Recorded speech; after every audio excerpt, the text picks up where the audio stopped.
Alright guys, welcome back to the Great Ace Attorney Chronicles Part 2 Resolve. So currently we are playing as Susato, trying to defend and get the verdict of innocence for her friend, and we're gonna see how that goes. So I hope you all continue to enjoy watching. Now let's do this! Alright guys, and we are back.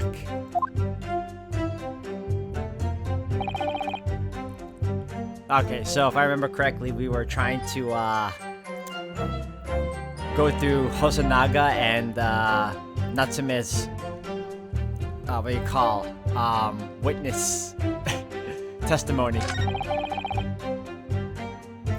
Oh yeah, I'm supposed to go through. Oh, okay, yeah, that's how I'm supposed to go through my clues. Let's check out Natsume's article.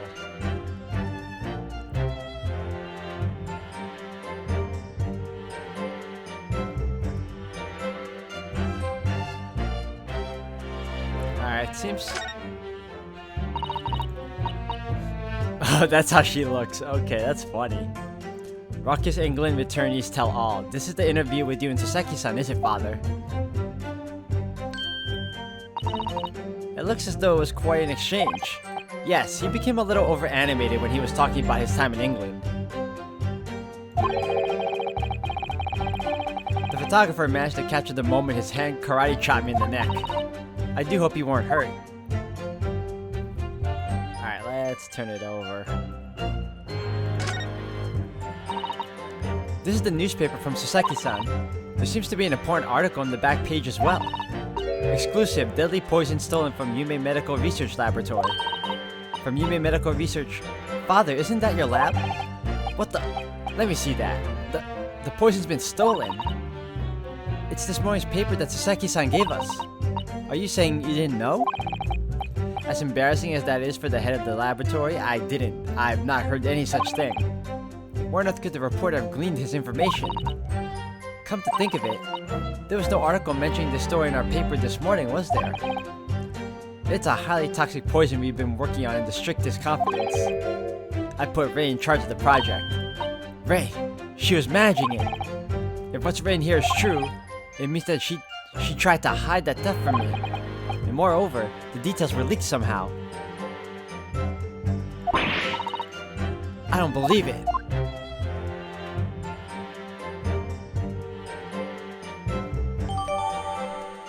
An article about poison was stolen from the laboratory. Court record. Okay, so we got something now.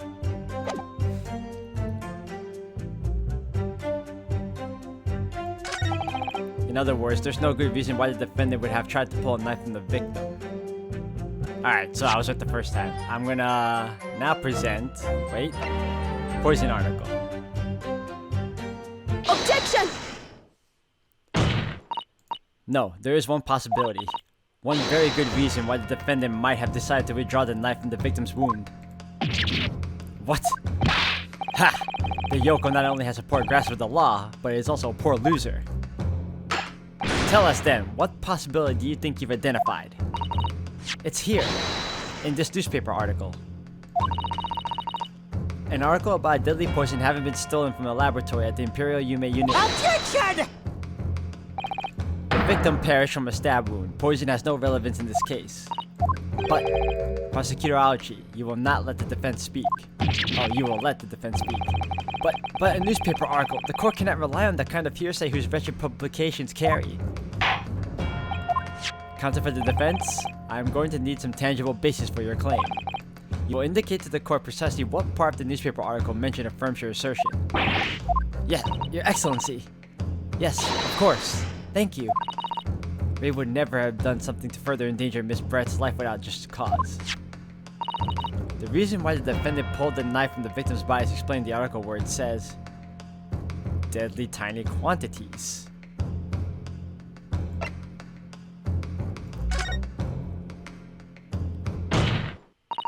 The article reveals the following property about the poison in question. When the toxin enters the body and the knife laced with poison, it's rapidly absorbed and causes death in minutes. Are you suggesting if the knife used to attack Miss Brett was laced with this very poison, it would explain why the defendant Membami-san would have withdrawn the blade as soon as possible? Yes, the truth is, it was an attempt to stop the poison from entering the victim's body. What? Objection! This is complete and utter nonsense. Not at all. The defendant withdrew the knife blade from the victim's body not to accelerate the woman's demise, but to save her life. And the prosecution cannot deny the possibility. Have you not read the post-mortem report? The cause of death was hemorrhage. The word poison appears nowhere in the document. Well, that's because by acting quickly to remove the blade, the defendant prevented the poison from taking hold. Objection! Oh please, this is clearly desperation, the weasel's last breaking of wind. Poison has nothing whatsoever to do with the case, as I believe the defense is well aware. We have no proof that the information in this wretched newspaper article is at all reliable anyway. In that situation, what the student should have done is wait for medical assistance to arrive. But instead, you claim she suspected poisoning and took the potentially lethal decision to remove the blade. She must have had a strong reason for her suspicions then, or the argument makes no sense. Exactly, well put, Inspector. On what grounds did she do it, Yoko? Why did Ray suspect the stolen poison was involved? If you want grounds, I'll give you grounds. What? You can't possibly. From your expression, Counsel, it would appear those are not empty words. But naturally, as you stand in this courtroom as a lawyer, you must be aware that words alone, empty or not, are of no value in our modern justice system. The court demands evidence. Yes, Yes, Your Excellency, I'm well aware of that. I've seen it many times from my place at his side in the Old Bailey. In that case, Counsel, you will present the proof to the court now. What evidence demonstrates a clear link between this case and the poisoned newspaper article? The post-mortem report. Closest thing I can think of at the moment. Take that! I would ask the court to refer to the notes section of the post-mortem report, which reads, extreme meiosis, pupil constriction was observed in the victim. Clearly, being a yokel with no knowledge of forensic science, I have no idea, so please do tell me. Presumably, the fact that this condition of the victim was noted in the post-mortem report means that it's an unusual symptom of death? Well, under normal circumstances, the pupil dilate when someone dies. If there was an extreme constriction instead, that's most certainly unusual, yes? What are you doing, you yokel detective? In the newspaper article, there's the following information about the stolen poison. Onset of symptoms occurs in minutes, ending with acute contraction of the pupils prior to death. What? If the defendant, upon seeing the victim stabbed in the back, happened to notice that the pupils of Miss Brett's eyes had constricted severely, yes, as a medical research assistant, she would have suspected poison immediately, without a doubt. Prosecutor Aochi, I think you'll agree this is very compelling evidence. You, yokel student and yokel professor!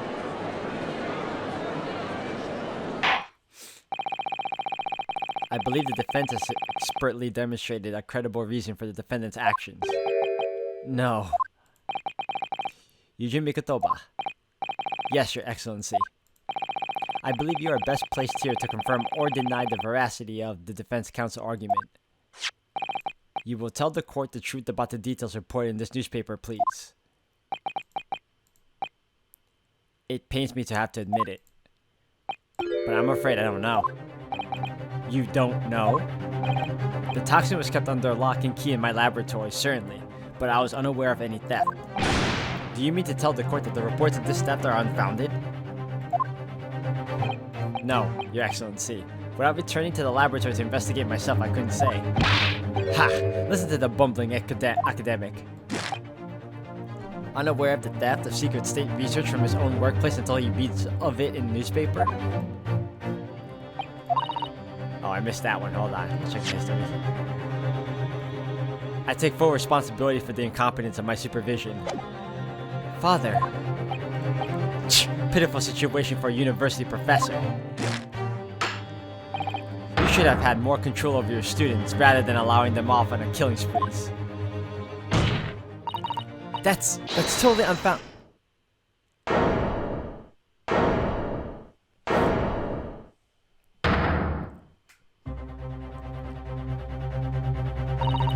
None of this is Professor Mikotoba's fault. It's all my fault. Ray. Membami-san, you stand accused here. Outbursts like this will not be tolerated. But it was me. I was the one who noticed the poison we were developing had been stolen that day. What? So you knew? I'd been placed in charge of overseeing the project. It was the day that the professor and Sasaki-san were interviewed together for the newspaper. That's when I noticed that some of the poison was missing. Just a tiny amount it was. Why didn't you let me know immediately? I was scared.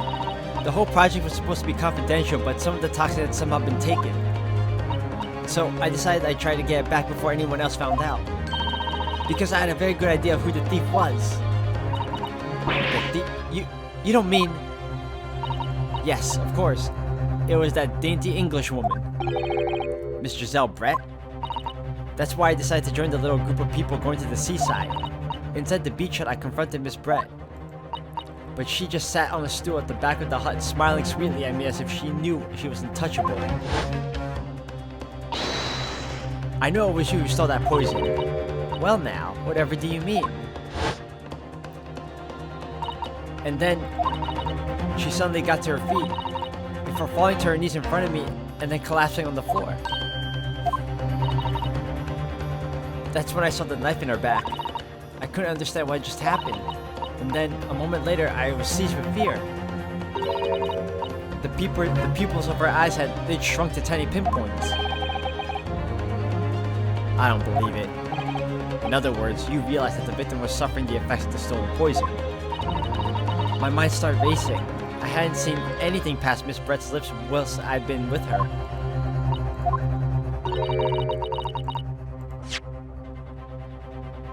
Which left only one possible way for the poison to have entered her body, on the blade of the knife in her back. And that train of thought was what spurred you to withdraw the blade? Yes, if the amount that entered her bloodstream was small enough, she might still have had a chance. That's what I hoped. Really, I'm so sorry for staying silent all this time.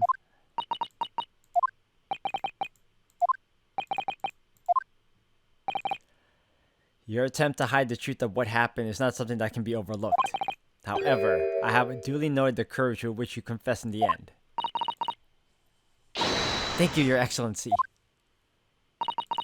It's barely perceptible, but I do think the balance has shifted a little here in this courtroom now. Objection! Your Excellency, do not be deceived. The victim just collapsed before your eyes, you say? Well, Membami-san, if that is the case, perhaps you could explain how Miss Brett came to be stabbed. Well, you have no answer because the simple truth is that you stabbed the victim motivated by revenge. Objection! But you have no conclusive evidence to prove that assertion, do you? Oh, I have evidence, and it is very much conclusive. What's the prosecution counsel up to? It was brief, but he hesitated for a moment there. I'm almost sure of it. You will produce the aforementioned evidence at once, Professor Aoshi. Perhaps some praise is due, young yokel student. What?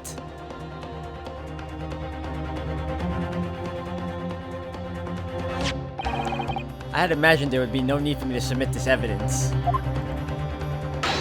But you brought this on yourself. What the? Could a more damning shot exist? The cruelty in the air on that beach is almost palpable. This evidence, more than any other, reveals the true extent of the accused murder's nature, for it shows the precise moment that Membami-san plunged her dagger into the victim's back. No, that's not true. No, I don't believe it. Ah!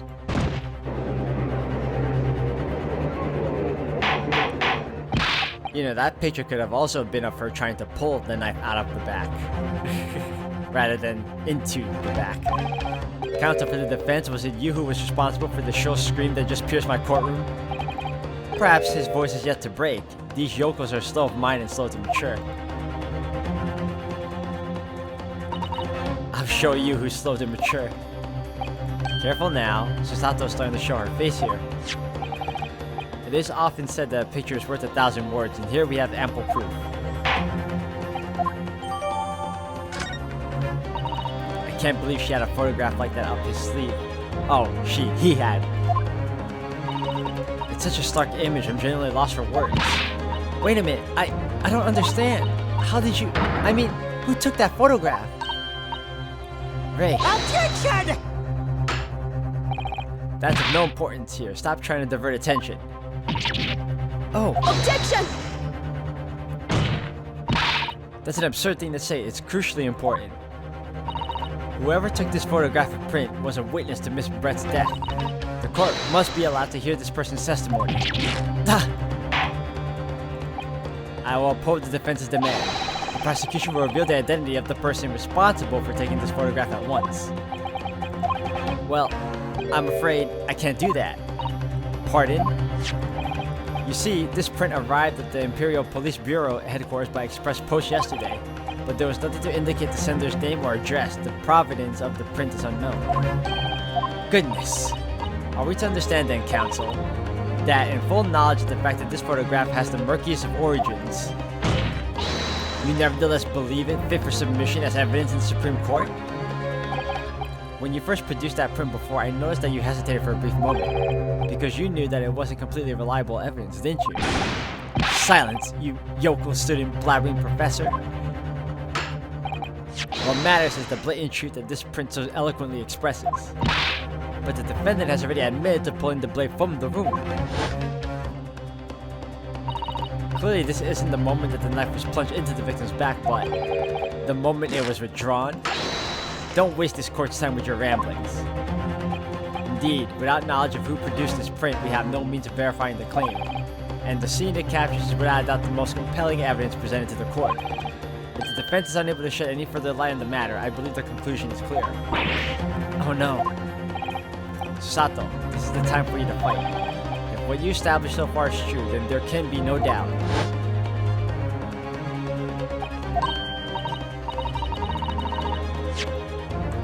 This photograph shows the moment that Ray withdrew the blade from the victim. That's what I was trying to say.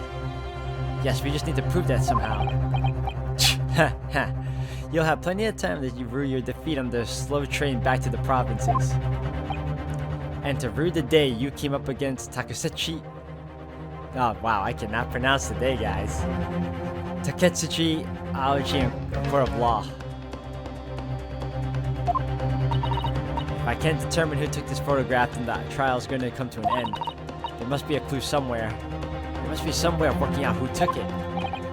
Well, counsel.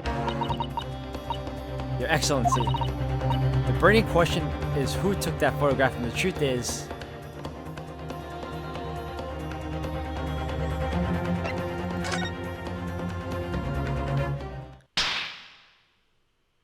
I like how she's copying Naruhodo. This isn't about whether I can or can't come up with the answer now. I simply have to. The identity of the person who took this dramatic photographic print is, I assure you, something the defense can and will reveal. What? No, you can't possibly. But, as you so boldly claim that you can, please do enlighten us. Unfortunately, I am unable to present a name. How utterly underwhelming. However, I am able to present evidence. The defense has a piece of evidence that reveals the important details about the photographer's identity. What? Very well then, counsel. Present your proof to the court. What piece of evidence do you claim reveals something about the identity of the mystery photographer?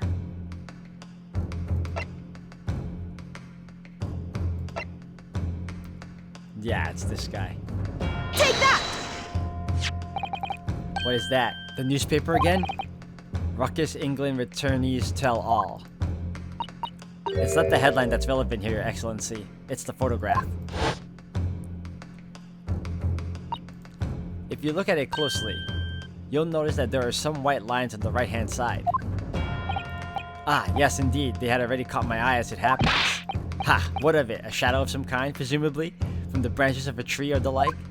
There are no trees growing inside my laboratory at the university, I can assure you. Now, if you look closely at this photograph... Yeah, right here. Good gracious! Yes, exactly the same pattern of lines is present on this photograph too. Objection! Well, that tells us nothing. Ha! Yes, it's a shadow of some kind, definitely, from the branches of a tree. There wouldn't be any trees growing inside a hut at the beach, counselor. What's quite remarkable about it is that the two patterns are absolutely identical. How could such an extraordinary similarity have transpired? The curious matching pattern that appears on both photographic prints is a result of... camera defect. Obviously, it must be due to a problem with the camera used to take the photographs. Wait, with the photographic device? Yes, we can confidently say that the camera's lens must be scratched. And that the scratched lens causes unwanted lines to appear on every print taken with the device. In short, the two photographs under consideration here were taken with the same camera. But there must be hundreds of camera devices here in the capital. It would be utterly impossible to identify the owner of this particular one. Objection! I think you're forgetting, Professor Aoshi, that one of the photographs featured in a newspaper article. A newspaper. Ah. That's right. The author of that article is the mystery witness to this crime. What? What?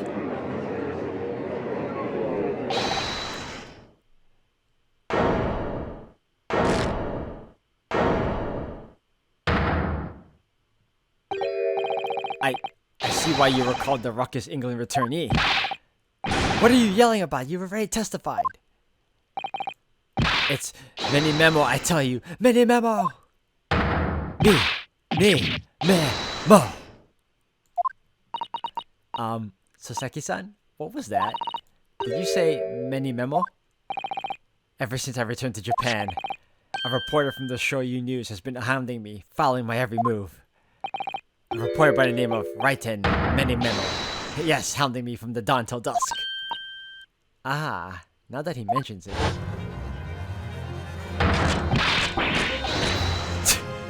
They secretly spy, snap shots, scribble stories, and scupper my privacy. Could that same reporter be... a camera to the left of him, a notebook to the right. There I am, stuck in the middle with Raiten Many Memo. So you're saying that this picture was taken by Many Memo, yes! My lord, your excellency, Esquire!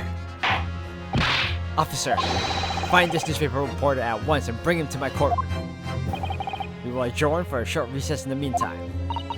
Oh, yes, your excellency. As you say, your excellency. And one more thing. I want this knife, the murder weapon, examined for traces of poison. You will solicit the assistance of the Imperial University's medical department for the task. Understood?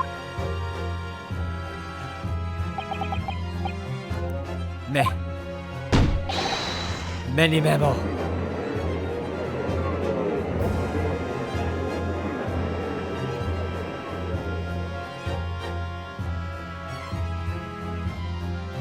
Alright guys, that was pretty crazy. So I'm gonna have to end the video here for today. Thank you all for watching. Until the next one.